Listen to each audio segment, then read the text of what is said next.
Everybody, hope you're having a fantastic day. Let's go live with everybody here.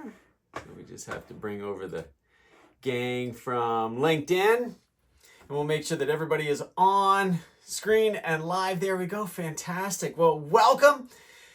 What fantastic weather we're having for this late in the season, this close to Halloween, this close to the ending the first third of the fourth quarter of the 2024 model year end, getting ready for the 2025s that have already arrived on the ground, and in so many cases for a lot of you selling at the dealership, you're already into your 2025s. And I know this happened to me years ago, and this is what really led me to create the system.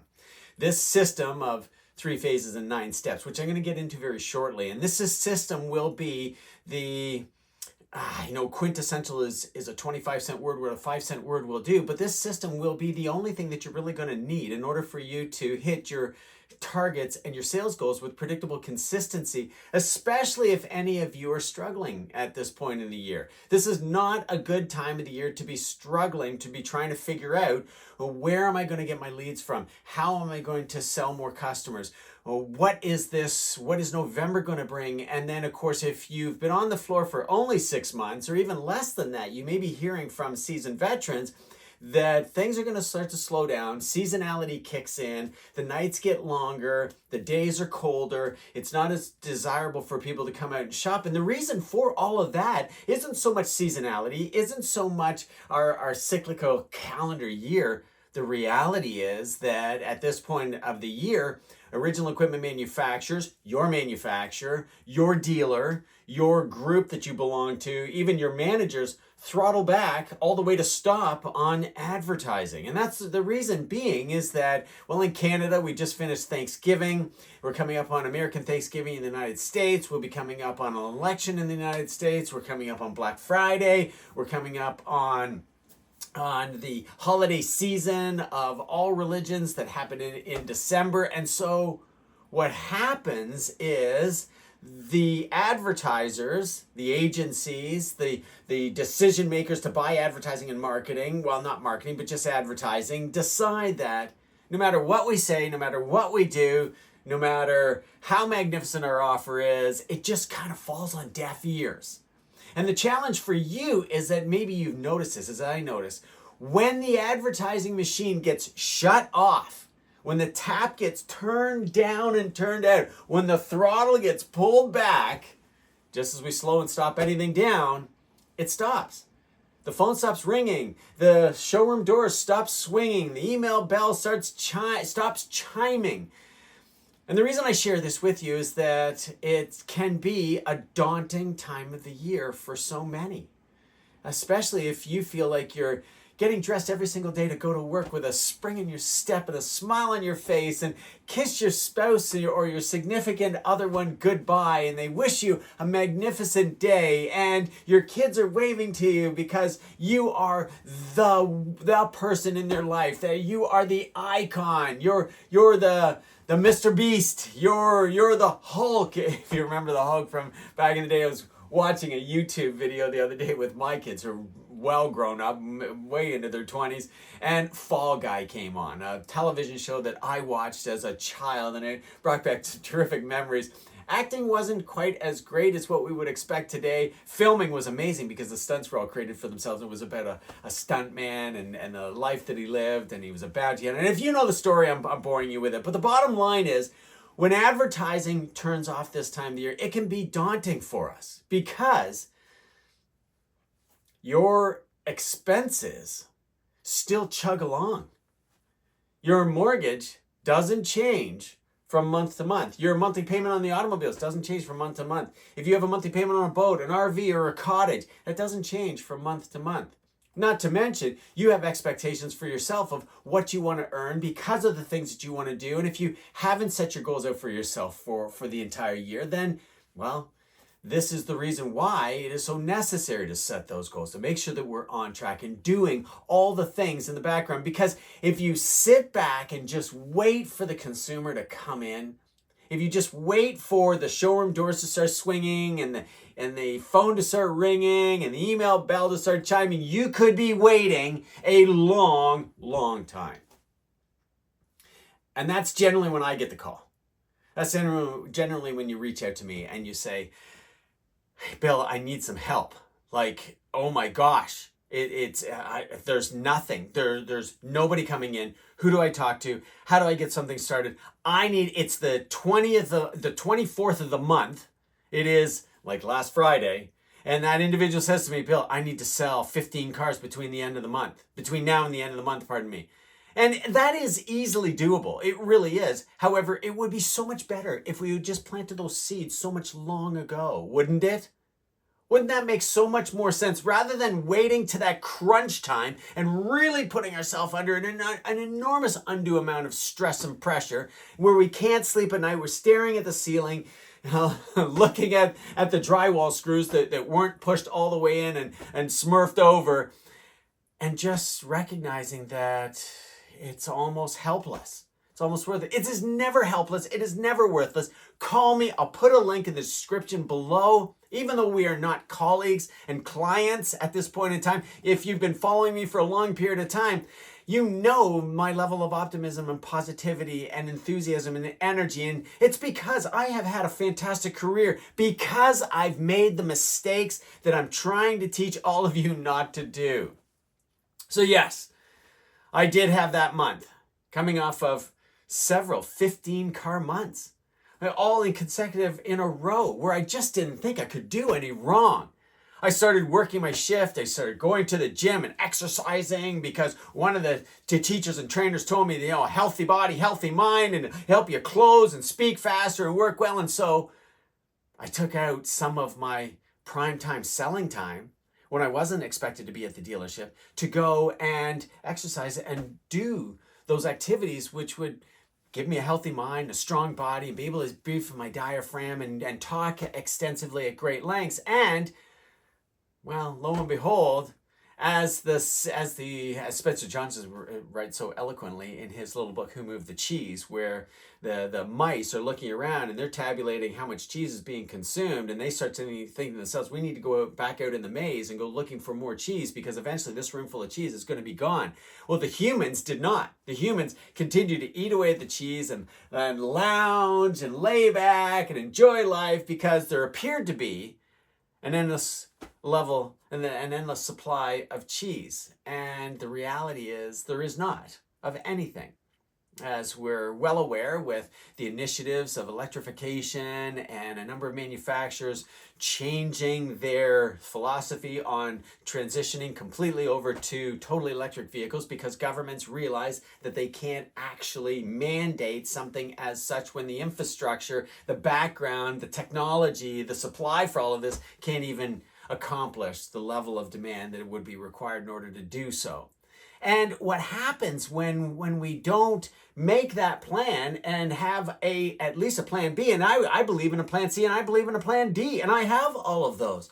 I set some really lofty goals for myself, my company, my expectation of employees, but when those external extenuating circumstances really come into play, and let's call it out, the pandemic was one of them, we needed to have a plan B. And I'm so thankful for all of you accepting the fact that learning like this online, wherever you are, is a great idea. As painful as the screen time might be for you, and that's a generational difference, we're all slowly adopting and accepting the fact that this is how we attend lectures and meetings, and it is so much more advantageous in my opinion. We don't waste nearly as much time driving and spending time in convention centers and sleeping in crummy hotels, or if it is a lavish, beautiful hotel, it's not your bedroom. It's not your bed. And we're not on holidays to go and enjoy the wonderful scenery and area that we're in. And I did it. I'm speaking from experience. I'm telling you, different city every single day for 12 days of every single month where my family didn't know where I was. until I called them from the airport or on the way to the airport in a limousine or in the morning, just to call in and say hi and say I'm in Atlanta or Chicago or San Diego or San Francisco or Phoenix, and the list goes on and on. Washington and Boston and Newark and New Jersey and New York City. Wonderful experience, but when the pandemic comes along, we'd have to pay. When this time of the year comes along and you aren't achieving the sales that you want and your goals, this is where the manifesto really kicks in, because this will give you the structure that you're looking for. And the very first thing, remember, it is one system of 3 phases, right? And the first phase is success. This is where we start with the fundamentals. And I know you may not want to hear the fundamentals, and maybe you've been selling for 6 months and more. Maybe you've been selling for 10 or 20 years. And if you're not hitting your targets and accomplishing everything that you're trying to do in sales, or worse, expected of you, so someone else is setting your target and goals, then this is where we get into the buyer behavior of step 1, the dynamic buyer odyssey.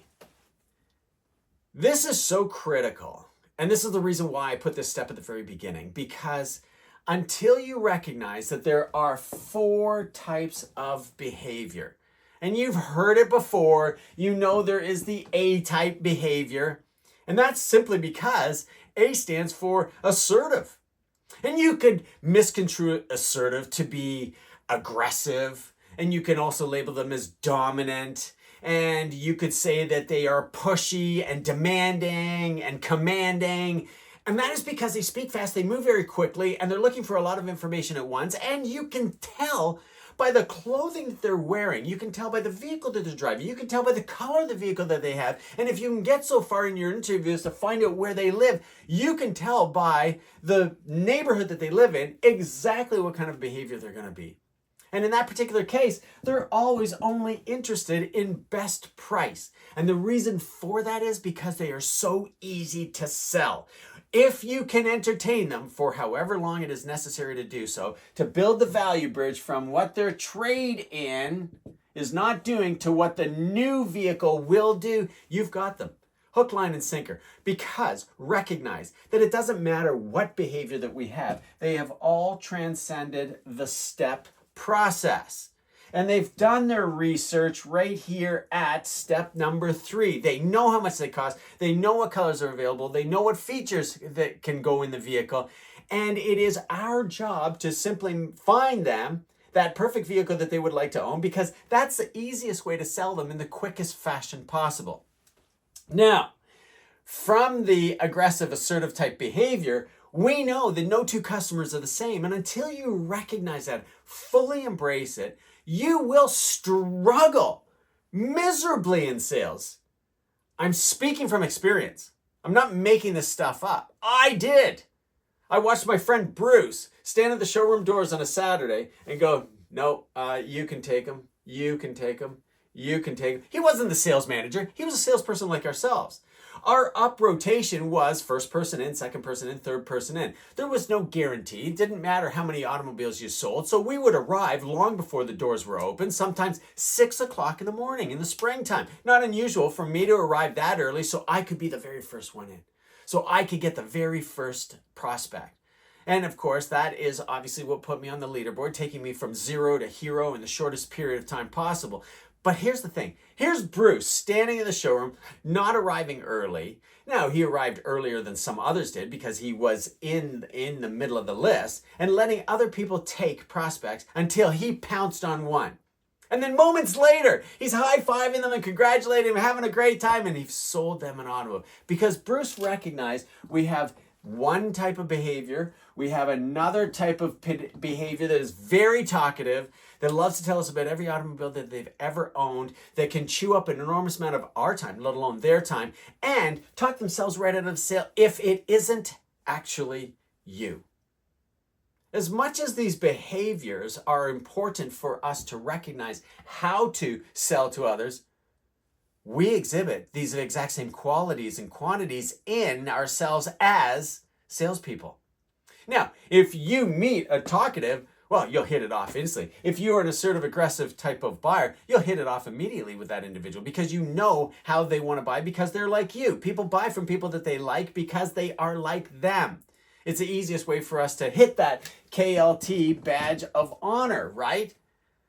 So when you meet someone that is not like you, a listener, then this can be rather frustrating. Especially for an assertive type of behavior as a salesperson, very assertive, dominant, always getting best price, not worrying about product knowledge, not worrying about finding the perfect vehicle, not worrying about getting the best trade appraisal, just simply getting down to, hey, what's it going to take to earn your business today? That can work, and unquestionably. Timing is everything with any closing line, but understanding the behavior that you've got does not necessarily work with every behavior that you're going to meet, and that you can change your behavior to act like them makes it unbelievably easy for you to sell 10, 20, and into 30 vehicles per month with only 20, 30, and 40 leads per month. Think about that. At 40 leads per month selling 30 automobiles, you're closing at a 1.3 ratio. If everybody that you met was like you, if every single one of them were talkative, which is the lion's share of most salespeople's behavior, then you can easily sell 1 in 3 because you don't have to change your behavior. And you'll earn the KLT badge of honor, the Know, Like, and Trust badge of honor because you are like them. So because we know that not everybody is going to be a talkative. You're not going to meet 40 leads in 1 month that are this particular behavior exactly like you. Then the easiest thing in the world is to recognize the types of behavior. And this is what we cover in step number 1 of the Dynamic Buyer Odyssey. Understanding and really believing that every buyer has transcended this stepped process. And that's why I say with so much confidence, it's actually a conviction, it's an oath, that if we were in a live classroom setting, like at the Automotive Business School, I would say to you, say this with me: every shopper is a buyer. Every shopper is a buyer. Say it to yourself and chant it to yourself over and over again. It becomes an incantation. And it's magnificent and wonderful because every shopper is a buyer.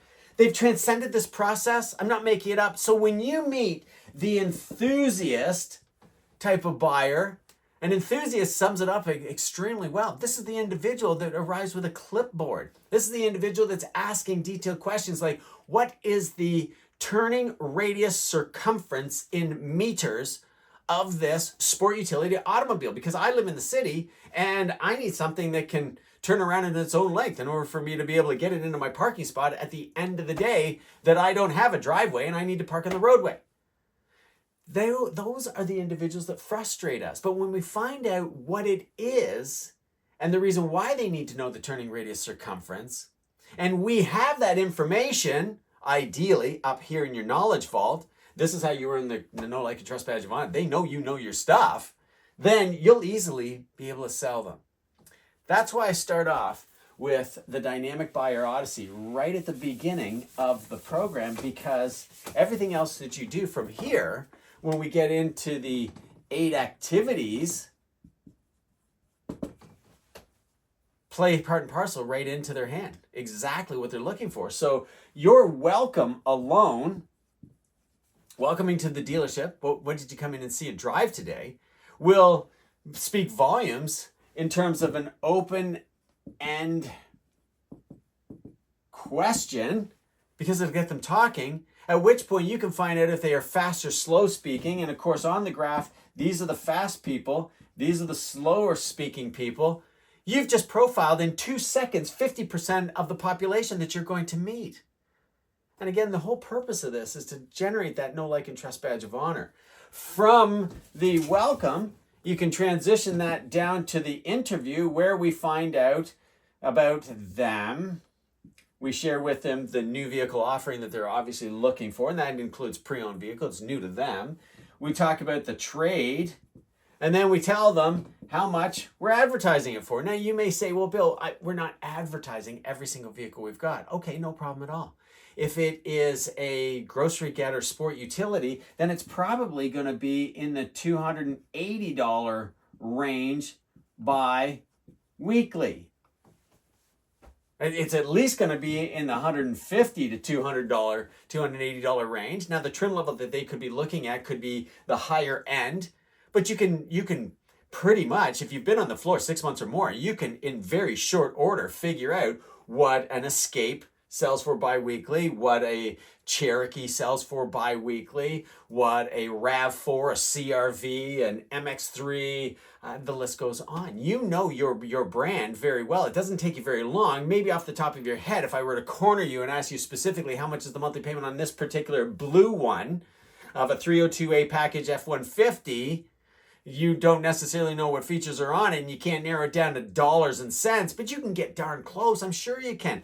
That's the purpose of sharing with them before we ever go out to the selective walk-around presentation. And this is the reason why we start the manifesto off with sales success. As much as you know this stuff, are you doing it? Because right now, this time of the year, when the email bell stops ringing, the showroom door stops swinging, and the phone stops ringing, when you do get a lead, when somebody does walk into the showroom, when somebody does call you on the phone, and let's be candid about it, most of our leads are initiated now by the phone. There was a time where the phone didn't ring at all, but we could still rely on what was walking in through the showroom doors and the front doors of the building. Now, it seems to be the other way around. And as we go forward into the latter portion of Q4, as the nights get longer, the days get colder, the snow starts to appear on the ground of the northern 48 and in Canada, it is less attractive for buyers to come out to the showroom. So we must do our best, our very, very best to figure out what buyer behavior we've got and then take them through each one of these activities, not steps, not process, not profit through process, and all that gobbledygook. That is fantastic and wonderful at the Automotive Business School where I teach. It is terrific having that theory when I have students for 3 or 4 years in the diploma or the degree granting program. This really rationalizes and justifies how, leveraging theory, we arrive at the practicality of what we have to do. For you adults that are out there doing it right now, you need to just know, and I know what you're saying, Bill, skip with the gobbledygook, skip with the rhetoric and the theory. Just tell me what I need to do. Just, please, I don't have time. I get it. You know what you're doing, and you're riveting to talk to, you're riveting to listen to. Just tell me what I need to do to sell 20 vehicles this month, because my family depends on it. My life depends on it. I get it. I know. Especially if you're behind, especially if you're not making the sales that you were hoping this year that it was going to turn out to be. And sales equals income. Now, you could have one magnificent sale. I get it.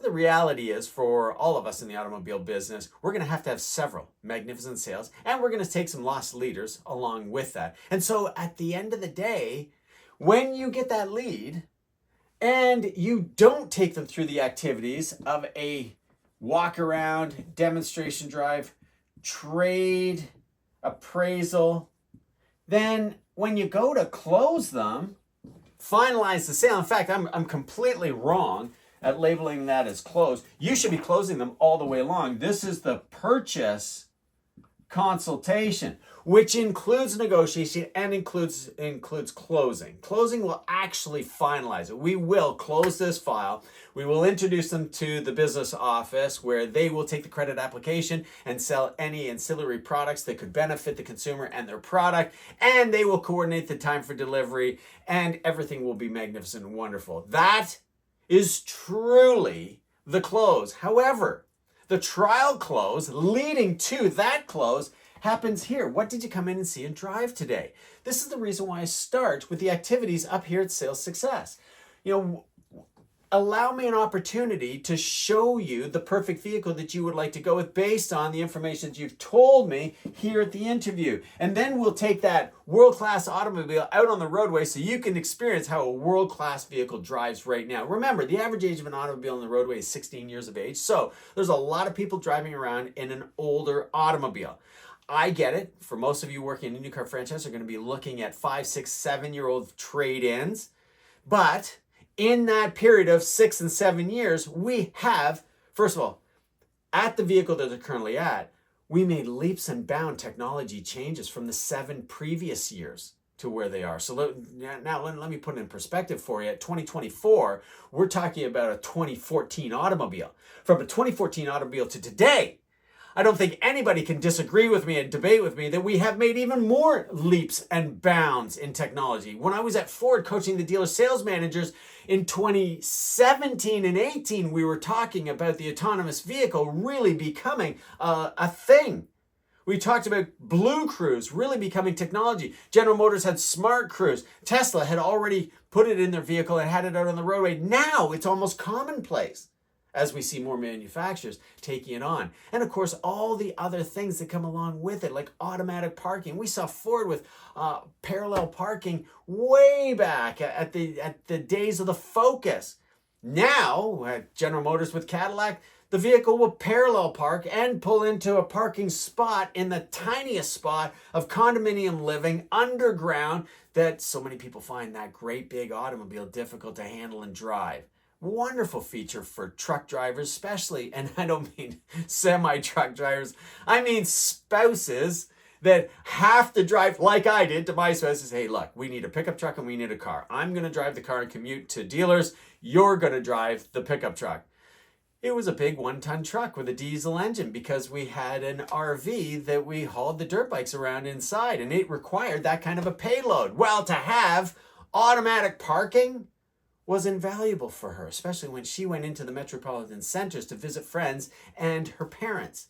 So technology has and will continue to evolve. So anybody that's coming in on a 6 or 7-year-old car, or coming in with a 6 or 7-year-old car, now there's some fantastic information that you can share with them. This is how you get them excited about it. And this is the reason why I say sales success starts with knowing our buyer, then putting them through the activities that lead to the sale. As we experience fewer leads coming into the showroom, there is no excuse for you not to put them through the steps of the sale or the activities that lead to the sale, other than that buyer behavior that says, I don't need to see it, I don't need to drive it, I don't need to know anything about it. All I need to know is what is your best price. And here's the thing. What value is there in price? How does anybody get excited unless you have created such an irresistible offer, unless your price is so ridiculously silly that the customer cannot say no? And what is that price?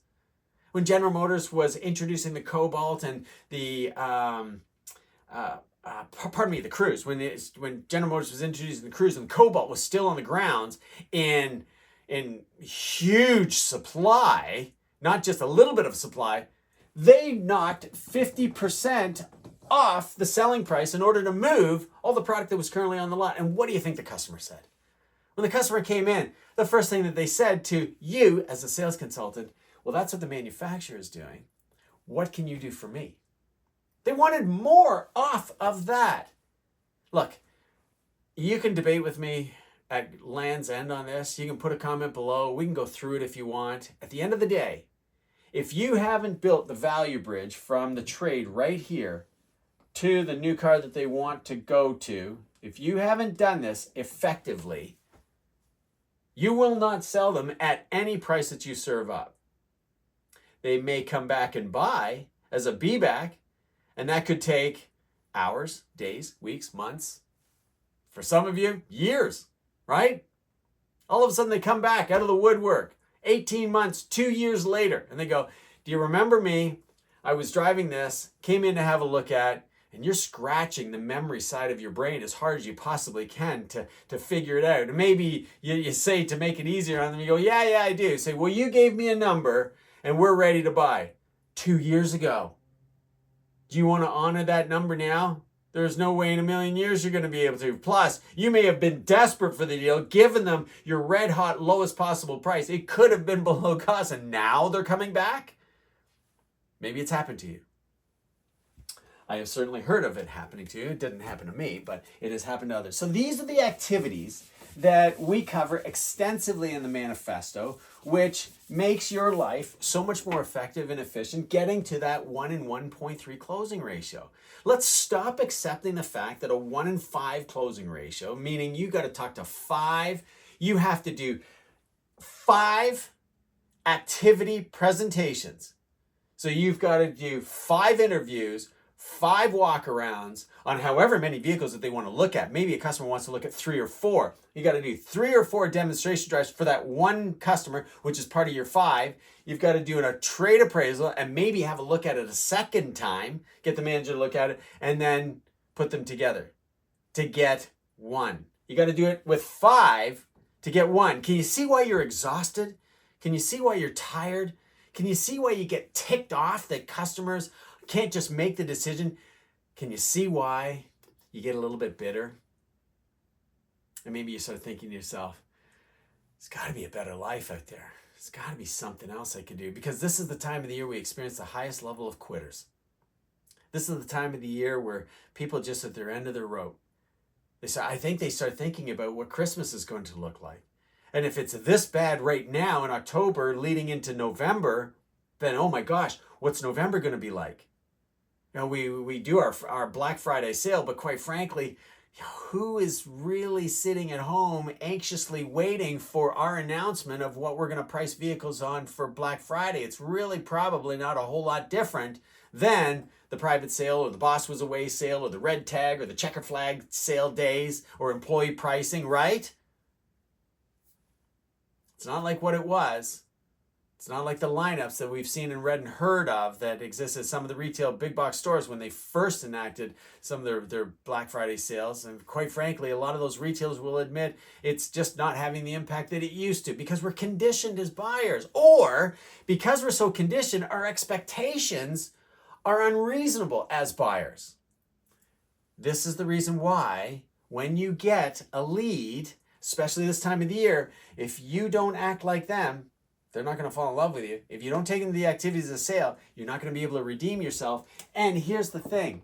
If you don't facilitate presentations that are riveting, this is your walk around presentation, your demonstration drive, and when you sell that automobile and deliver it, if you don't set yourself up for a magnificent delivery presentation that leaves an indelible impression that you have earned the know, like, and trust badge of honor for them to send their friends, family, relatives, coworkers, previous colleagues, neighbors, anybody who says, it's a terrible time for me. I can't believe I've got to go shopping for a car, but mine is just dead. If you aren't top of mind based on that KLT badge of honor, then you're not going to be able to flourish selling automobiles. You're going to struggle.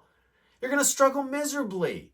And this is what the manifesto is all about. I've never presented the entire manifesto. And it was just somebody that came to me and said, hey, Bill, you know what? You've done a great job of sharing with us all the steps. And it was, in fact, one of you in the group said, I'm just not putting it together.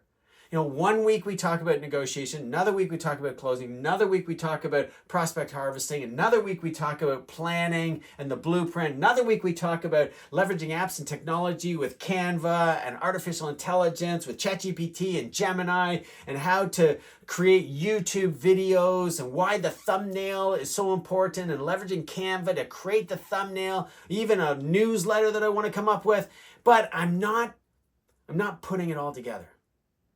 And that's what he said to me. I'm just reiterating what the conversation was, that it got me thinking, okay, I'm trying to do too much of my teaching, talking, training, and I've got to step back and share with you how it all comes together.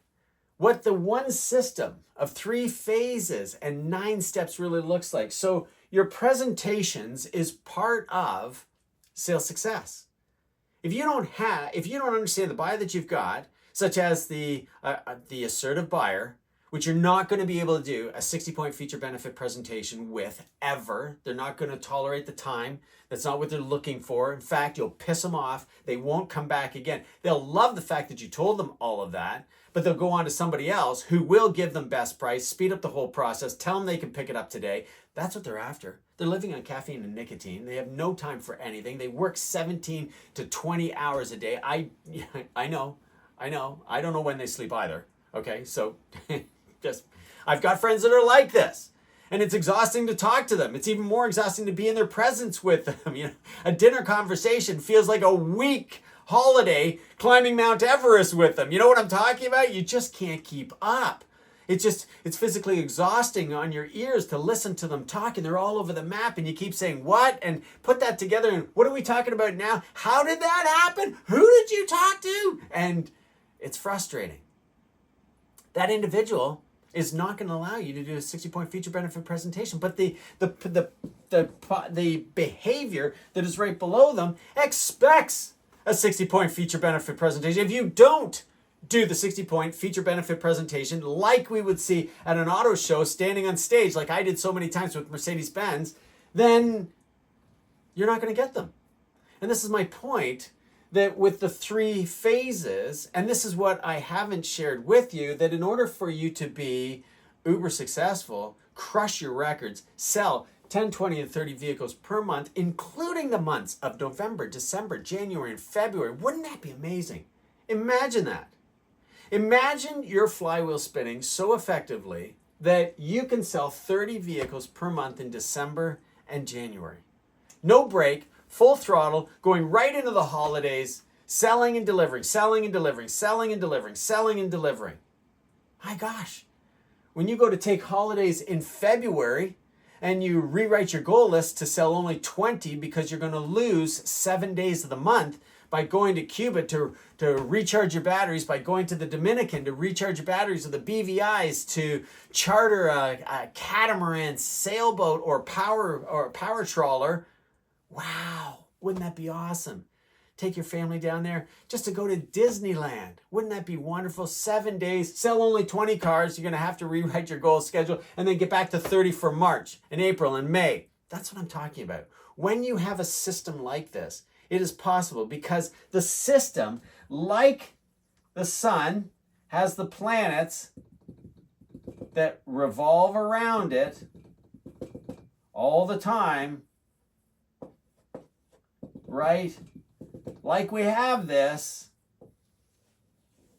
revolving around the sun. As the moon revolves around the sun, giving us light and day every single day, all the time. That is what a system, that's what I refer to as a system. That when you do these activities all the way along, it's almost foolproof impossible for you not to sell this volume of vehicles. Because for the consumer, it just makes sense. It's just so entertaining, enthralling, interesting to listen to you because you go from point to point to point to point, checking off each one of their boxes virtually, right? Very few of them, unless they are this enthusiast type behavior, walking in with a clipboard, at which point they will be checking it off. It's absolutely uncanny how fantastic the system works. And this is the reason why it was almost an epiphany for me when we were having this conversation that, hey, Bill, you're doing a fantastic job of telling everything I need to do in my presentations. Further than that, you're telling, with A behaviors, you maybe get in 2 or 3 points. With talkatives, you'll get in maybe 4 or 5 points. With listeners, you get in maybe 5 or 6 points. And of course, with the enthusiasts, well, they want all 10 points all the way along. It's great that you've taught us how to do these presentations, the worksheet where you create this for every model of vehicle that you have. And quite frankly, I believe that you can walk out with the template that is pre-built in the manifesto. You can get it from the Google Drive. You can get it from Facebook tabs of our private members Facebook group, which is the mastermind. It's not this group. It's another group that you will belong to. And you can get it from the PDF downloads in the online on-demand learning portal. This is how easy I've made it for you because I don't want to make the job any easier than it is. You may find that it is not easy at all. It's actually really quite difficult because you're not following a system. The system, the habits that we create, in other words, just as James Clear says in Atomic Habits, these habits that we do on a consistent routine basis based on the success that we can have with them are the ones that we put all our emphasis and energy into. And now you start to work smarter, not harder. That is such an abused and overused statement. It almost frustrates me. It's as bad as asking somebody how they're doing. They go, living the dream. I'm just living a dream. Like, wow. Your dreams are really shallow compared to mine. If this is your dream, like, holy smokes. I think it's just an optimistic way for them to answer our question, knowing they know full well we really don't care what they're going to say. It's just a terrible opening line. Hey, how's it going? And build a little bit of rapport up to that point and get to know them a little bit more, and then ask them, how's it going? You know, when you find out that their grandmother just passed away and they're rushing around to get everything done at work and make this a 20-car month just before the end of the month, which is going to be, tomorrow? Yeah, tomorrow's the last day of the month, and that individual's got to fly out to see the family in another part of North America. That sucks. That sucks because we're not going to a happy event. And it cramps my style right now to get all the business done that needs to be accomplished. And this is where we start to miss some of the steps. And this is why we don't sell 10, 20, or 30 vehicles per month. Because as James Clear says, if we don't stay on those proven habits that generate the results that we want, it's very difficult to ever find out what will really work. And that's the secret to it. That's the reason why the system works. And of course, I've got the proof of many students like yourself that came to us struggling and said, you know what, I need closing. But why can't I close? It's not like I don't ask for the sale. Now, the reason why you don't close well is that in the second phase of intelligence, now, are you selling the individual that wants to buy? And that's prospect harvesting. This is where we go through our portfolio of clients. Now, if you've been in the business for 6 months or less, you could be saying, Bill, I don't have anybody. Okay, well, then you got to go to family and friends. You say, okay, well, that's a challenge for me as well because I've just moved to this region of the country and I don't have any family and friends here. In fact, I've moved from another country to North America to sell automobiles in Canada or the United States. And so I don't have anyone to call. Well, you have obviously Facebook groups and other groups. You have Welcome Wagon. You have your own ethnicity, religious mosques, temples, church that you can go and become a part of that'll welcome you with open arms. You don't have to fill out an application. You don't have to be approved and accepted like a private members club. You don't have to pay a tuition like a private members club. There are neighbors within your building, within your compound, within your complex, within your neighborhood that you can network with. And worst case scenario, you just get out and mingling around in the neighborhood, finding other like-minded individuals that are from a similar ethnicity and background, and you find out where they socialize and who they talk to. And lo and behold, in no time at all, you start building a network. And within that network now, we can find out what people are driving. The easiest way for you to have a magnificent conversation at a cocktail party is to ask somebody what they drive. The worst way, in my opinion, and I've taught small talk conversation, cocktail party leader. It's a part of our leadership model for managers and leaders, strategic leadership. The easiest way for you to have a conversation is ask them what they drive. The hardest way for you to break into them, ask them or start a conversation is to ask them what they do for a living. Some people don't really enjoy what they do for a living. Some people don't want to tell you what they do for a living. They love what they're doing, but they maybe cannot tell you what they do for a living. And especially if they know who you are. For instance, if I don't know who would not want to tell you what they do for a living as an automobile salesperson, but I got to think if the individual you're talking to worked for a financial arm of a bank that was specifically financing your customers and you were having a difficult time getting people approved, they may not want to tell you that they're the bank manager in the background that are looking at all the declines and not forwarding those loans along because artificial intelligence has already turned it down and they're having to look at it to make sure that the AI was correct in that procedure. That could be the only person I can think of that when you go to a small talk conversation, that if you ask them what they do, they're not going to want to share those details with you. But here's the human eraser. Nobody minds telling you what automobile they're driving, especially if they love that automobile that they're driving. If they're driving something that they don't love, open opportunity for you, right? This is terrific. And they'll say, I don't really care about automobiles. I don't care about cars. It's just, it gets me from A to B. It probably needs to be replaced and blah, blah, blah, blah, blah, blah. And you can get talking to them about, and they'll probably ask you, they're small talk conversation. Anybody that attends one of those networking events, even with the Chamber of Commerce, they're going to recognize that the only way to enjoy this is to find out as much about the person that's asked me the question as I volunteered up to them. And so they'll say, what kind of car do you drive? And you can tell them, if you're not wearing branded clothing, I sell in this brand. And they may ask you, what's the best car to buy? And now you're having a fun conversation with an individual that you can put on your hot list, and you're going to be selling to people who actually want to buy. Look, nothing that I teach in prospect harvesting has anything to do with spam, has anything to do with cold calling. You can't pick up the telephone book and just start calling numbers. That is illegal. To my knowledge, right across Canada and throughout the United States, that's illegal. You can't just walk into a neighborhood, a complex, an apartment building, and start knocking on doors.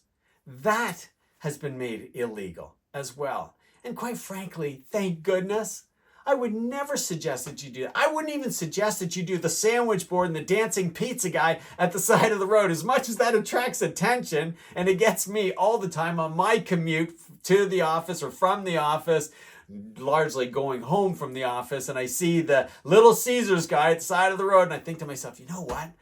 It's time for a pizza. As much as that may work, you dancing at the side of the road about your fantastic offer of an automobile, I'm not so sure. I think we are a much higher level of discerning buyer at that point in time because we sell the second greatest financial decision that people make next to buying a house. A pizza doesn't compare with our sales process, right? A $4.99 hot and ready pizza, a whole pizza for $5 doesn't compare to our most inexpensive offering on the pre-owned lot. And if you're an independent dealer, it definitely doesn't compare with anything on your pre-owned lot. Even if you have something as is, worn out, undrivable for $1,000, that somebody's got to really spend a lot of money to bring up to speed to be able to certify and get it on the roadway, that's a whole lot more than a $5 pizza. So it's very difficult for us, in my opinion, to compare ourselves with any other industry. Even a $2,000 Apple iPhone 16 is, I think, in my opinion, a whole lot easier decision to make than a 70, 80, 90, or six-figure automobile that individual would like to be driving. Let's keep it in perspective, right? Somebody who is driving around in a $100 trade-in is not going out to buy an iPhone 16 as much as they'd love to. Maybe they test it. Maybe you say, Bill, you're wrong. I've seen them in Best Buy testing them. I've watched them at the local cell phone kiosk at Costco, and they're playing with them. I'm not disputing that. What I am just simply suggesting is that somebody who is driving a jalopy of an automobile is not rushing out to buy an iPhone 16. They may need a new phone. I'm not disputing that. But it's probably going to be the one that can be attached to their bill for absolutely free that doesn't double, triple, and quadruple their cell phone bill price. And that's going to be an iPhone 15 or an iPhone 14 or an SE if those exist, because the new model is out and the manufacturer wants to clear out of those. And of course, I'm prattling. My apologies. The purpose of prospect harvesting is going after the buyers who are in market. And we really want to get to them. If you've been in the business for 6 months and more, then you want to get to these individuals before advertising gets a hold of them. And that way, they're not coming in fickle, beating you up, hard act negotiating, and just trying to hammer out a deal. Now, the reason why I call the second phase intelligence is this is where we move into negotiation.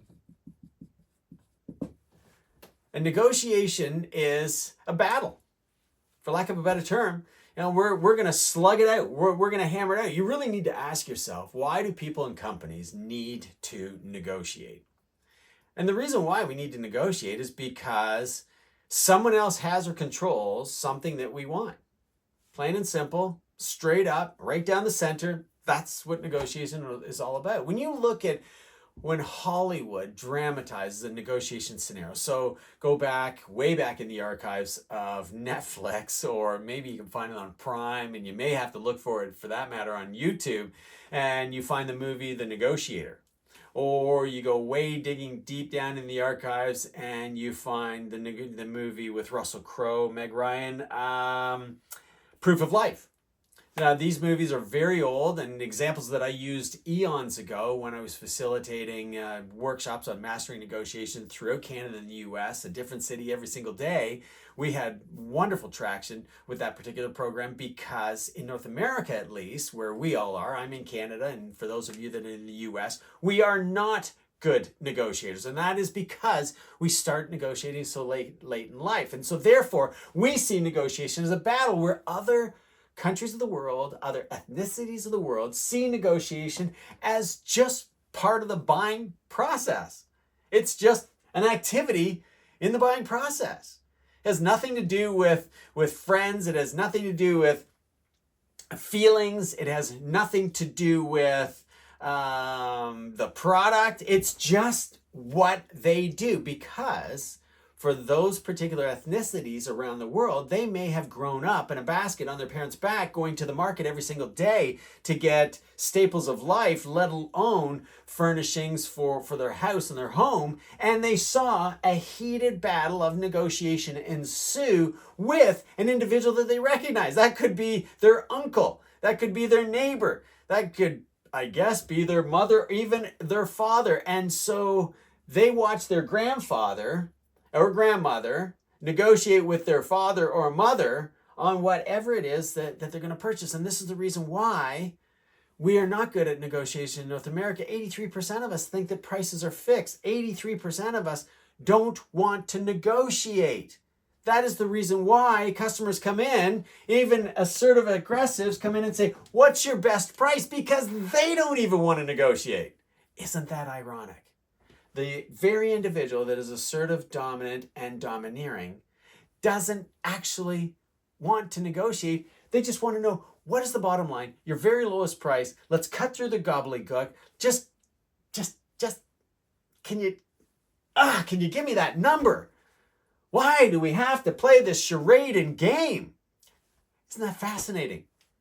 The one that wants it the most probably is the worst at it.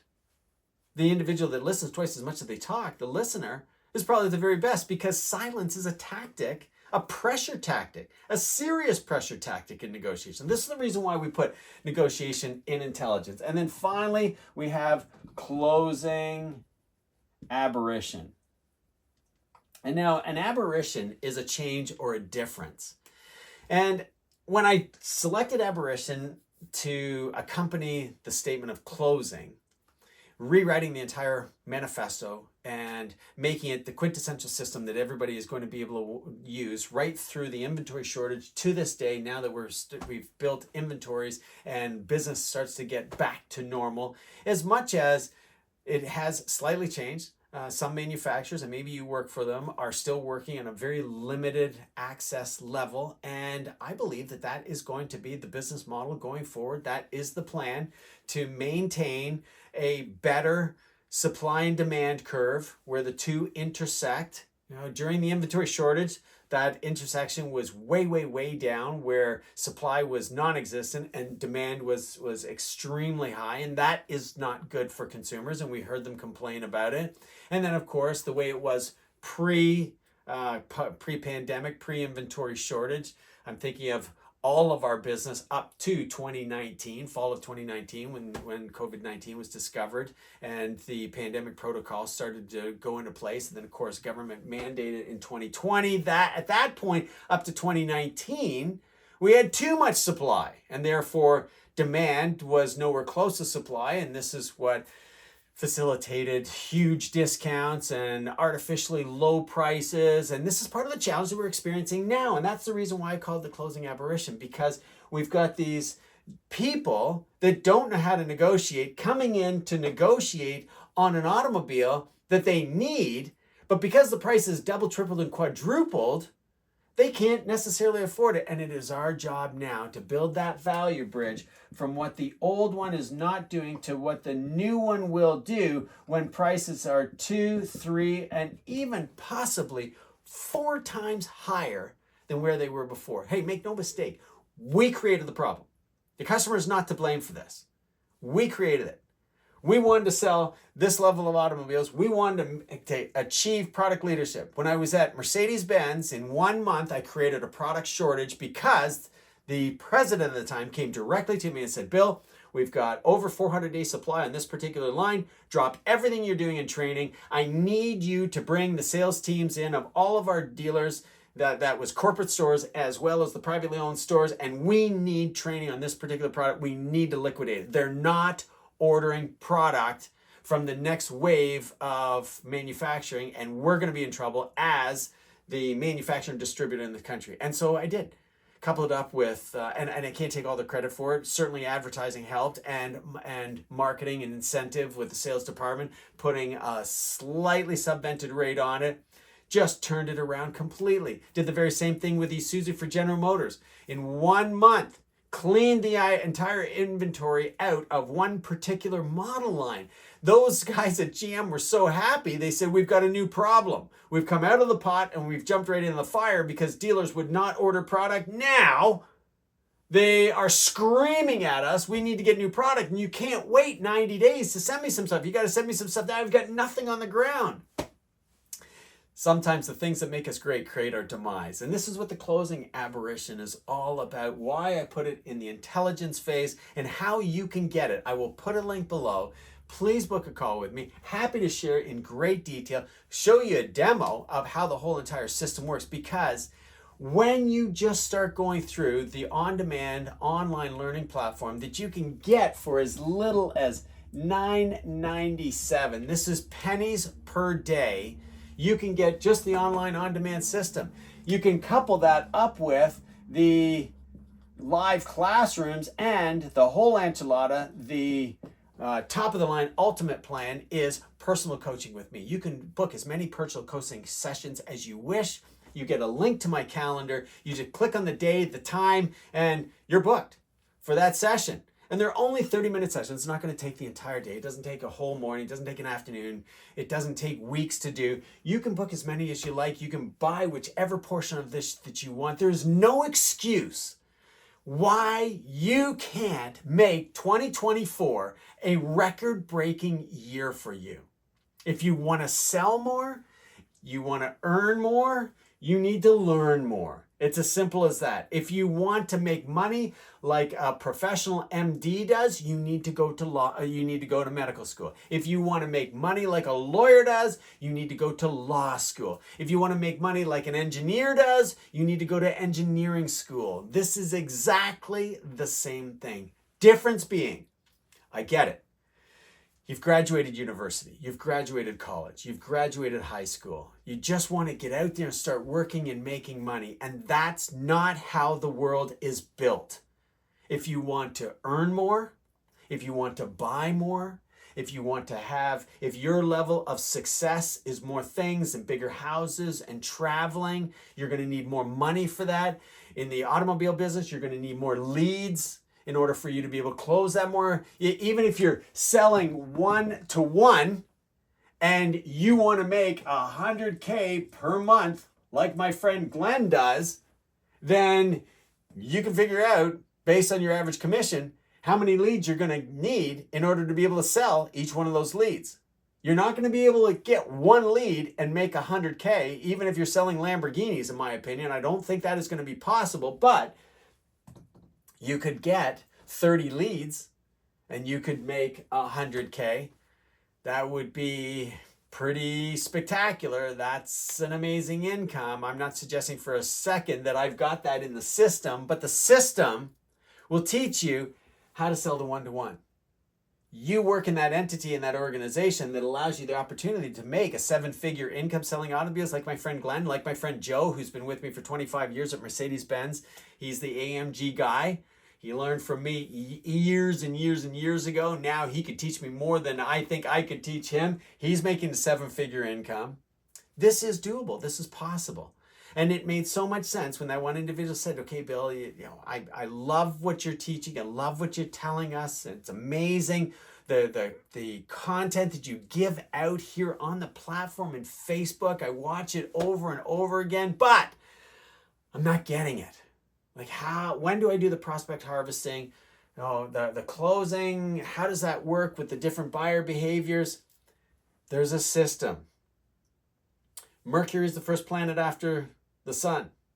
Earth is the next planet, and the next, and the next, and it goes out in the same fashion. You need to follow the steps. And this is the reason why I call these the phases, and these are not the steps. The steps are within each one of the phases. And this is what I learned earlier on. When I had that horrible month where I didn't sell anything for an entire month. I came off average of 15 cars. And I was pretty happy with myself, and I'm going to the gym, and I'm exercising like some trainers espouse, and we know who they are, and he wears shorts. Of course, up here in Canada, I retired my board shorts even before Thanksgiving. The rule is generally, and it's a joke in our household, like Dad wears his board shorts at Thanksgiving. This year it got a little cold before that. Now we're getting some fantastic weather right now. I'm going for a mountain bike ride with the boys this evening. It's going to be terrific, and it's always under the lights, which makes it so much more exciting, and it's really wonderful when we get into the double digits. It's beautiful to be out there, but I'm also anticipating the cold is coming along, and I'm not going to be hanging my bike up when the cold weather rolls around, just like I don't give up with the 3 phases, because we haven't talked about the last one. Of course, I do ride my bike all winter long, by the way, and I love it. It's absolutely fantastic. Now, the last phase over here is sales performance. Now, at sales performance, what we're talking about here is really your ability. You now know that you can sell 10, 20, or 30 vehicles per month with predictable consistency. That's the most important thing to get. You recognize that every shopper has transcended a process. Every shopper is a buyer. And provided we do each one of these correctly, like you don't even need to take floor traffic. I studied Joe Girard eons ago. And I called him on the phone, talked to him long time ago. One of my colleagues here in Canada did some work with him and got on the stage. And at the time, I was studying him for prospecting. Because every automobile salesperson, as average ordinary automobile salespeople are doing right now today, rely on simply what the showroom is going to deliver for them. And that's so unfortunate, because when the advertising machine gets turned off, when the throttle is pulled back, whatever physical metaphor you want to use and make sense for you to draw to that, then prospects disappear. And if all that you had to run on was what is coming through the showroom, calling on the phone or emailing in, then you're sunk. And you're sitting there, you got to be sitting there just twiddling your thumbs, wondering, there's got to be an easier way to make a living. There's got to be another life out there. There's got to be a career that I could do.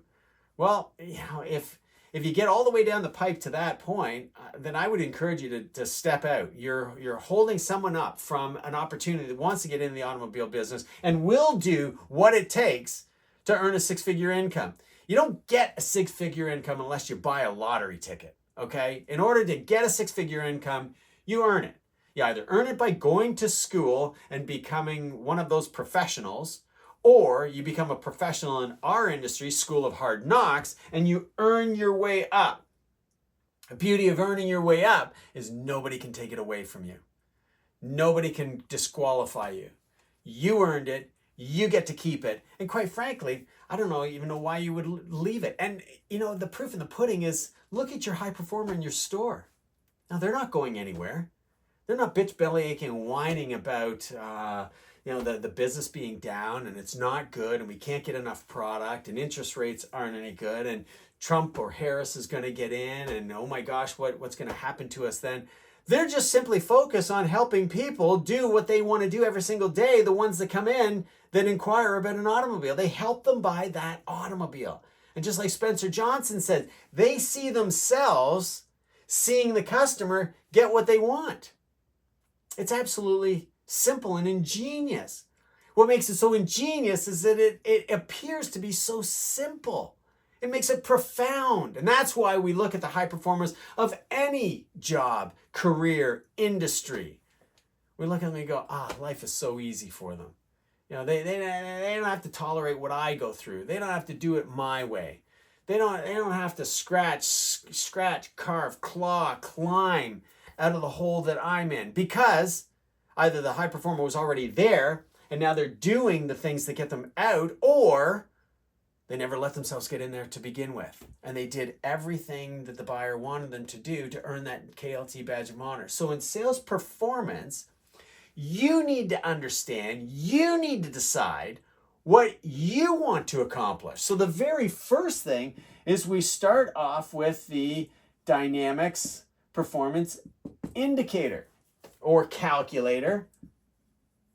My team likes to call it a calculator. All you simply do is you plug in the numbers of how much money you want to make, what your closing ratio is, and we just spit it all back out to you, exactly how many people that you're going to have to get, and it'll also delineate a full plan for you of how each one of the 6 opportunity buckets of the blueprint you're going to need to focus on and go after, so that you have predictable consistency selling 10, 20, and 30 vehicles per month. You see, my mission is to help 10,000 automobile salespeople just like you reach your maximum potential.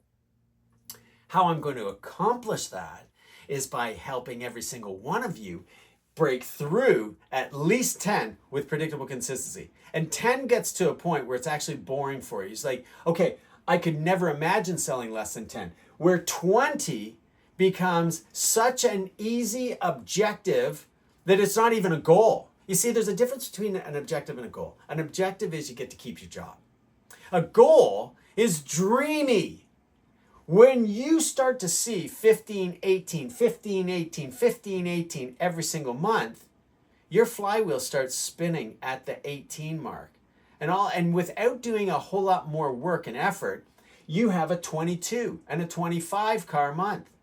And all of a sudden, the next month is a 21 or a 26 car month. And the next month is a 20 or a 28 car month. And all of a sudden, without doing any more work, 10 is a distant memory. That's what's done in the first week. 15 is accomplished halfway through or 1/3 of the way through the next week. And we're already into 20 by the middle of the month. So what is possible? 30.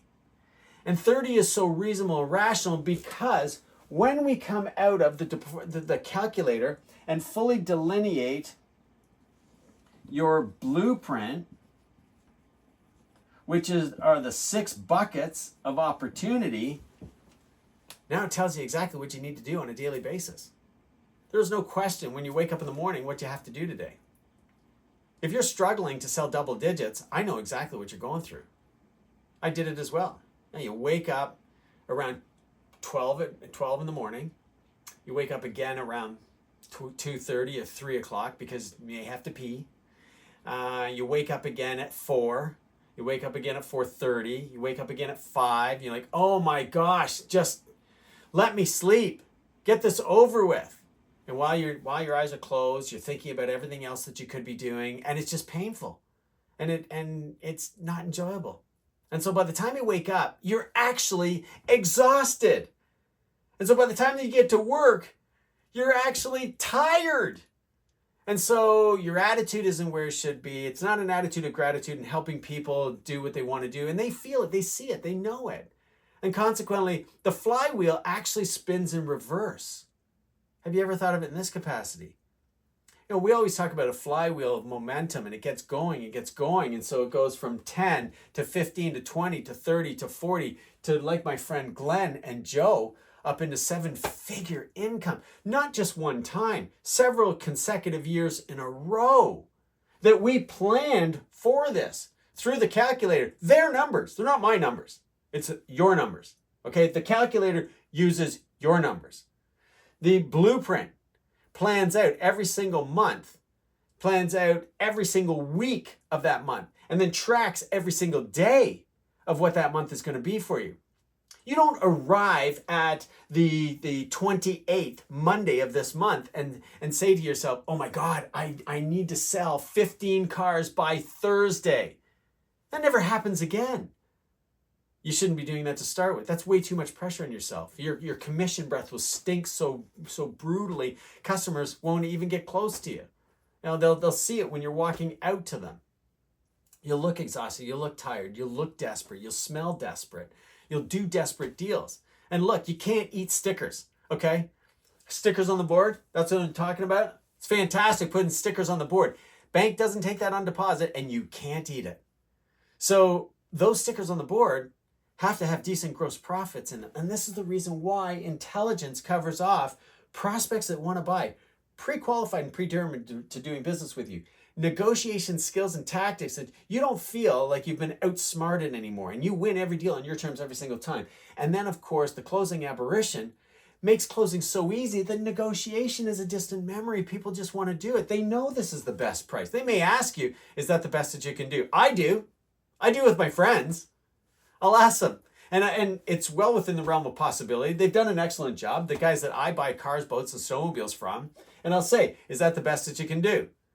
And the odd time they've hesitated and they've done a little bit better. But 9 times out of 10, 9.9 times out of 10, no. The first foot that they put forward is their best one. And I'm perfectly prepared to pay that. Now, if I'm negotiating with someone that I don't know about, I'm never going to see again, yeah, I might be, because I'm a master of negotiation and I facilitate it and teach it and wrote the book on it.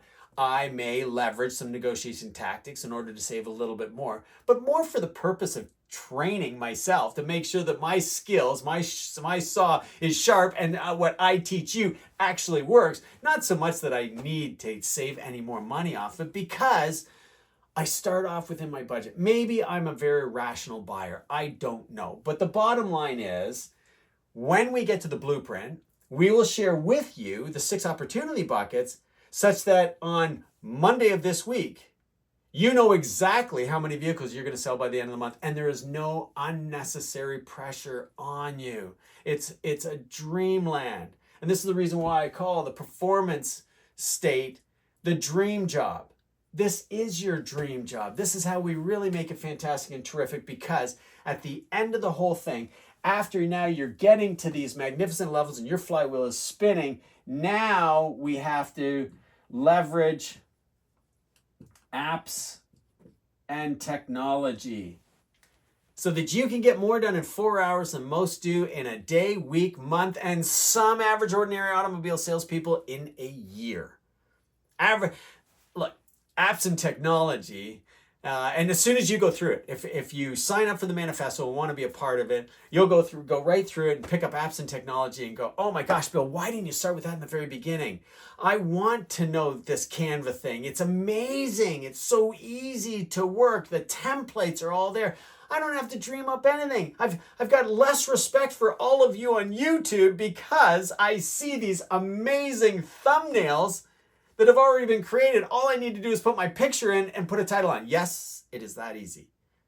There are designs already set out for you. There are designs for cards. There are designs for ebooks. There are designs for Instagram and TikTok and Facebook and LinkedIn. There are pre-designed templates, thousands and thousands of templates on Canva. I show you exactly how to work Canva. I show exactly how to create 100 Instagram posts in less than 30 minutes on Canva. I show you how to create 100 Instagram Reels in less than 40 minutes.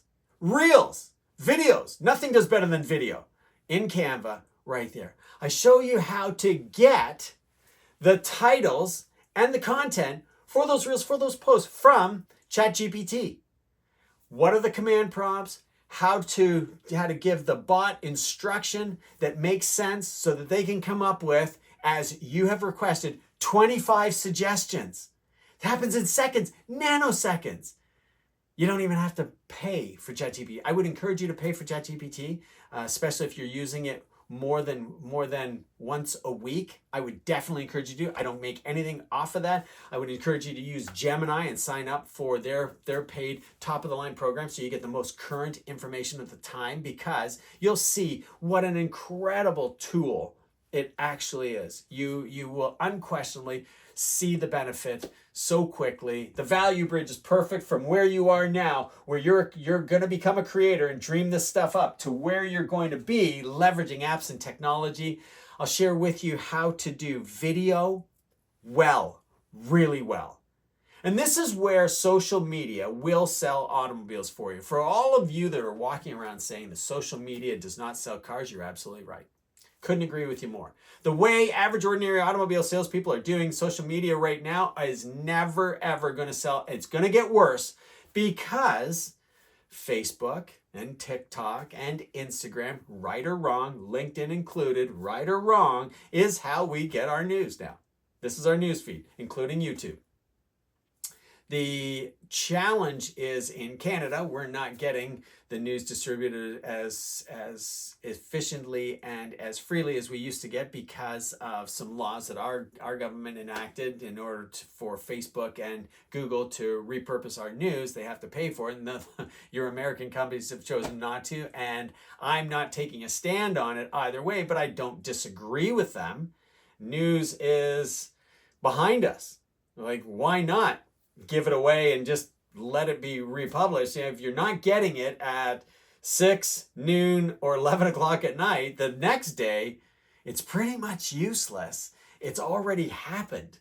So it's not cutting edge leading information, and it's not difficult to gather. Anyhow, you can still get in Canada news feed on various platforms, and I think it's fine to do so, but I will share with you through these mediums how your video can appear on someone else's news feed, possibly as an advertisement, possibly as an interest piece, possibly as the algorithm recognizes the level of social media content that you are starting to create, and it's getting eyeballs. And make no mistake, and I make this really clear as we go through the apps and technology, the platforms do not care about us. They don't care about our industry. They don't care about your brand. And they definitely don't care about you. What they care about is their audience. And so if what you're producing, and this is what is not being done now, and the reason why you are right, social media does not sell cars. I've got lots of students that are crushing it, selling automobiles, making record sales during Q4 and Q1 periods during the year, when we should be sitting on our hands doing nothing, praying to goodness that the up bus is going to stop in and drop off a load of hungry, anxious shoppers. They're crushing it with social media exposure. Let's call it that. Not doing social media, not just posting on social media, but tactics that are perfectly aligned, that roll up into one tight, perfectly orchestrated strategy that becomes something that you can do over and over again. It becomes a habit. And here's the thing. This is the reason why I say you can get more done in 4 hours than most do in a day, week, or month. Obviously, the technology, leveraging schedulers such as BufferMeet, Edgar, Sendable, and Hootsuite make it a whole lot easier. You can schedule it all your social media posts. I'll show you exactly how to do it. I'll hold your hand through it. I won't do it for you because your region, your brand, your personality has to shine through at this. But I'll take you all the way through to all the command prompts and a coaching session with ChatGPT, show you how to plug it in bulk to Canva, populate those Instagram posts and reels, and then we pull it over to Hootsuite and then plug it in on that scheduler. I use Hootsuite and Buffer. So easy for you to populate in one day, 1 month's worth of social media. And now, imagine that. And this is how you can sell 10, 20, 30 vehicles per month. This is why my system is so effective, because I've gone out and I've done the homework and I subscribe to the platforms and I'm doing it. If you're seeing my social media posts, and I'm facilitating this workshop right now, and another post comes in while I'm doing this workshop, you say to yourself, holy smokes, how does he do that? Why? Oh my gosh, I just got an email and I got a post. And how are you doing that while you're standing here? Is this really live? Yeah, I really am live. Okay, I can't respond to your comments because I'm looking at the back of my cell phone, which is YouTube, or the back of another cell phone, an old iPhone 15 cell phone, which is Facebook, and my computer, which is StreamYard for LinkedIn. This is live. I just can't comment on all of you because I'm nowhere close to the desk here in the studio. You're at the far end of the studio. You're just zoomed in on me, which is the presentation section here at the backdrop that we like to use here in the studio. This is live. And this is what you will learn in the manifesto. The one system of 3 phases: sales success, sales intelligence, sales performance, that has 3 steps per phase. Everything that you would ever need to know, because that's exactly what I set out to do so long ago, way back at 2009, the first meltdown, big meltdown since the Great Recession of 1990. I said, you know what we need as an industry? What we need is one system. That's what we're missing out on. There are so many other average, ordinary automobile sales trainers that are doing a terrific job having a whole bunch of programs, but the programs don't work in conjunction. They are not aligned. If you learn leveraging apps and technology before you learn prospect harvesting, before you learn the buyer behaviors, then who are you talking to? And this is the reason why average, ordinary automobile sales trainers have failed you. This is the reason why you struggle in the industry. And this is the reason why I say it's not your fault. Because you haven't got the support that you desperately need. You can't make a 6-figure income because the bits and pieces that you have are either scattered, misaligned, or old, outdated, crap. There's still a ton of free training on YouTube that is literally crap.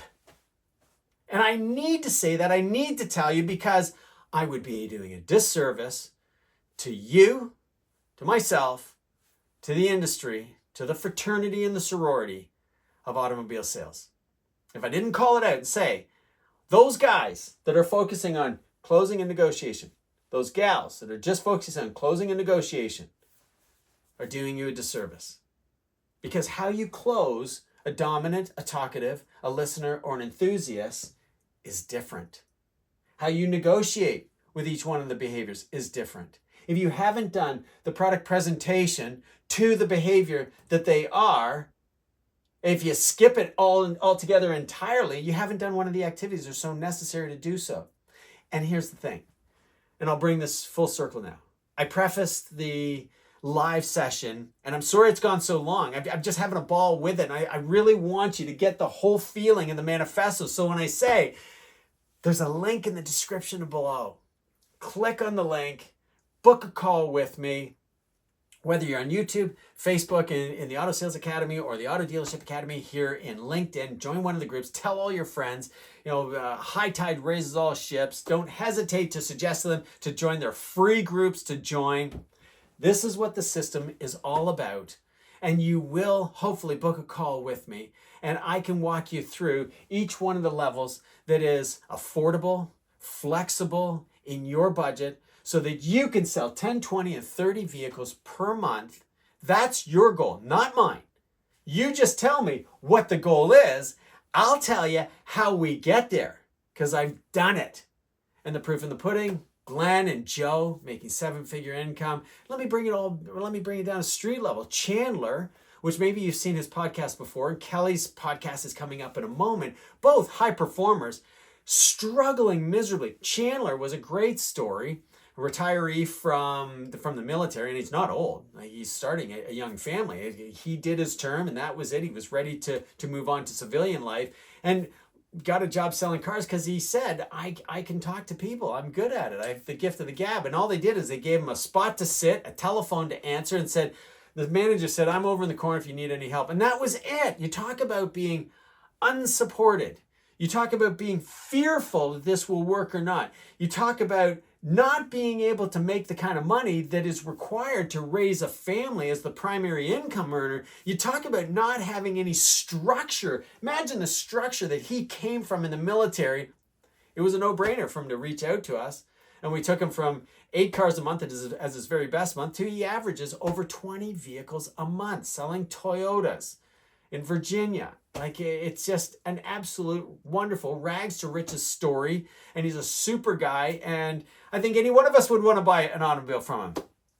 Kelly's podcast, so we're just in the editing stage right now. We finally got him to narrow down. He's a high performer, always selling over 20 vehicles, broke every dealership's record from anybody who has ever sold in his particular Ford store at his location that has been in that location for, I think, 60 years. He's just an amazing fella. And he came to us last year coming off of the inventory shortage, the pandemic, and those record-breaking sales. And he's like, Bill, I am struggling to sell 10. This is not me. I'm not back at the inventory shortage. I could sell 10 and make the same kind of money that I need to live on and where I want to live. I can't sell 10 and make that kind of money and live the life that I want to. I need the manifesto. And quite frankly, I was flattered, but I was a little hesitant and slightly concerned that it wouldn't be too basic for him. And so we booked the strategy session calls. We had our coaching calls. He attended the Thursday classes at 10 o'clock. Those happen every single week, by the way, if you want the live classes. He did the entire manifesto, each one of the steps, and he just, every call, it's like, I can't believe I'm not doing this. I know this stuff. I can't believe I'm not doing this. I can't believe I'm not doing it. Bill, this has been so incredible, so fantastic. It's everything that I needed. I wish I'd had this 13 years ago when I first started in the business, when I rose to those magnificent levels. He said, I get the flywheel. I didn't when you first said it, but I get it now. The reason I was able to get into the 30s was because I was doing all of this stuff. And you're right, Bill. You're so right. When you're selling and delivering, you're not prospecting. And that is the reason why prospect harvesting happens in intelligence, but is the first step. Because one of the biggest mistakes that we make, next to not understanding the buyer, next to not doing the activities, next to not doing amazing presentations, which, make no mistake, of the one thing that every single one of your customers expect you to do is a presentation. They don't make it that obvious. The assertive aggressives, they're like, no, I don't need to know anything about the car. They'll point blank tell you, I don't want to drive it. If you don't do it, you can't move them from a logical state of mind. How much is it? How much is it? How much is it? To an emotional state of mind to, oh my gosh, I just got to have it. That's what we do. We're automobile sales consultants. Do what your card says. Consult with them. Find the perfect automobile. Get them a price on their trade. Tell them why they need to move now over to here. Then prospect them. Get the hot buyers out of their portfolio and negotiate and close and negotiate and close. This is the reason why I say you're struggling and unable to earn the kind of income that you know that you're capable of earning because the industry, your OE and your dealer is failing you. Not has failed you. Yeah, they definitely have. But is. Like Chandler. Kelly said, there was no training. Ever. Even my proactive dealer. The reason I met Kelly and how I met Kelly was The dealer finally realized, part of a big dealer group, the dealer group actually organized the training. They didn't reach out to me. I went in there and had to do the training. They're like, wow, this is amazing. Holy crap. We didn't know the half of the stuff, other portion of the stuff, yeah, we knew that. Sales managers, general managers sitting in the room and saying, general managers, sales managers, this is what you desk to. This is the questions that you ask when people come up. Now they started doing it, and guess what sales did? Vertical. Now they're in a slump and a decline again. And what do? Like every other average automobile dealership, they blame it on the days are shorter. The nights are longer. The weather is cold. It was Thanksgiving. New model announcement is now behind us. We're going into November and it's rainy, and then it'll be Black Friday, and then it'll be Christmas time and parties, and people are distracted. Can you see why the advertising machine gets turned off? If those are the excuses that we use right now in the dealership, standing on the showroom floor, then it stands to reason that your manufacturer, your dealer, your manager would support the fact that spending anything on an advertising message falls on deaf ears because of all these other distractions. The distractions aren't going to go away. I'm not saying for a second you're competing with those distractions. I'm just saying that with our system of prospect harvesting, you only need, at a 1 in 2 closing ratio, to sell 20 vehicles, you only need 40 leads. I'll bet when you go back in history, you go back to July, June, May, April, you were probably only seeing 40 to 50 leads.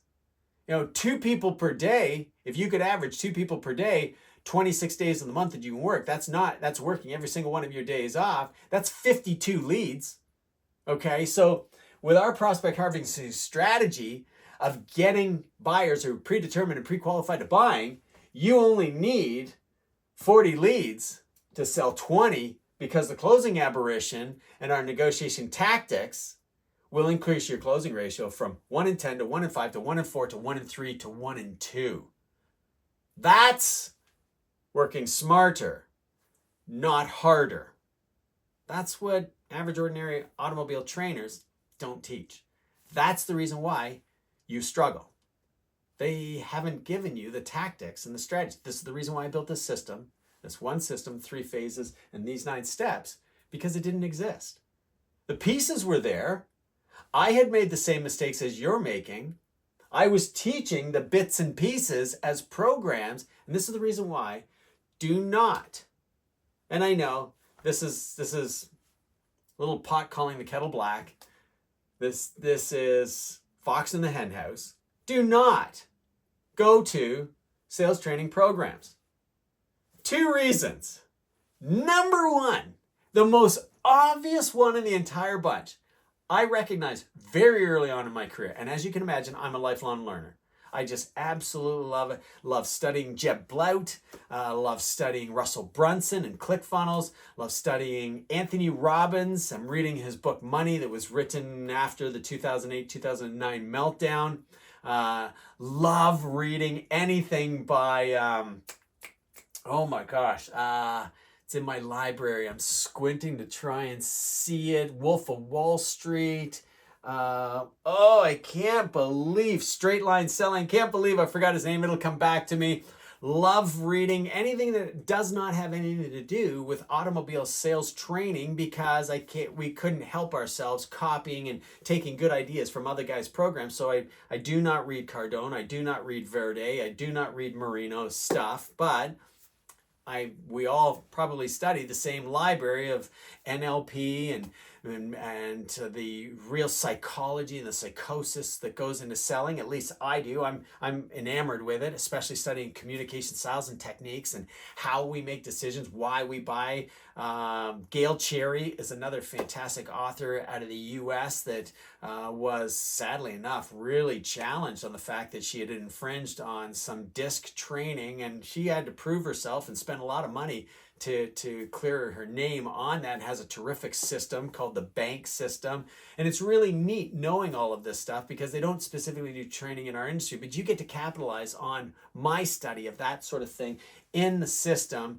And this is what makes it so different. There were all these and I'll bring this full circle and tidy this up for you. Don't go to a training program, because what I learned being a lifelong learner was as soon as I left the dealership, all the high performers who didn't go to training, and this is the reason why you may not like training too, because you're being sent to training, therefore it's a penalty as a result of the lack of performance that you're doing. That is not true. Treat training as a gift. And training is the wrong word. Teaching, learning. Let's call it professional development. That's really what it needs to be labeled to this day. Training is what you do when you get back to the store, role-playing with one another, role-playing with friends and family members. Look, Wayne Gretzky learned to skate and play hockey when he was 3, and then spent the rest of his professional life skating and passing the puck and learning plays and standing in front of the net to be the greatest hockey player of all time. Tiger Woods learned how to swing a golf club when he was 6 years of age and spent the rest of his life chasing the green jacket and won it several times and is that magnificent golfer that we love to watch. Tom Brady learned how to throw a football probably less than 5 years of age and spent the rest of his life throwing footballs to receivers that would catch it and run it in for the touchdown. He doesn't even get the credit for the touchdown. The receiver gets it for all those Super Bowl wins. The point is, if Tom had thrown the ball and put it in the numbers, then we wouldn't have a Super Bowl winning team. And he spent his whole career. So don't go to a sales training program and leave the dealership anymore because you're just handing over all those fantastic leads when you can get the training timely, instantly, in your lap, in your face, on your phone, on a tablet, on a desktop, on a laptop computer, anywhere there is an internet connection, you can get this. I know, I've been there. I had to make it so easy that there was no hurdle, no hesitation, no reservation for you to get this fantastic quintessential program to help you sell 10, 20, or 30 vehicles per month with only 20, 30, and 40 leads. We're going into a month where you may only get 30 leads. You may not even get that many. You may get 20. And then the month after that, 20 may be a big number.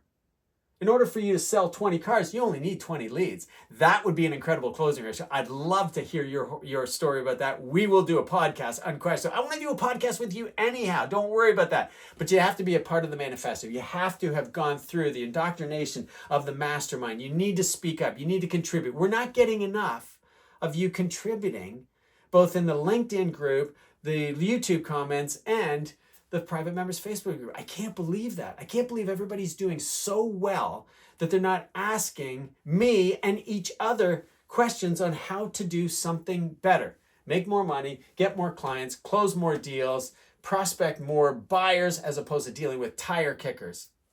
Second reason you do not want to leave the dealership to go to training is because it is probably old, outdated, expensive, and I just don't mean the ticket that you're purchasing.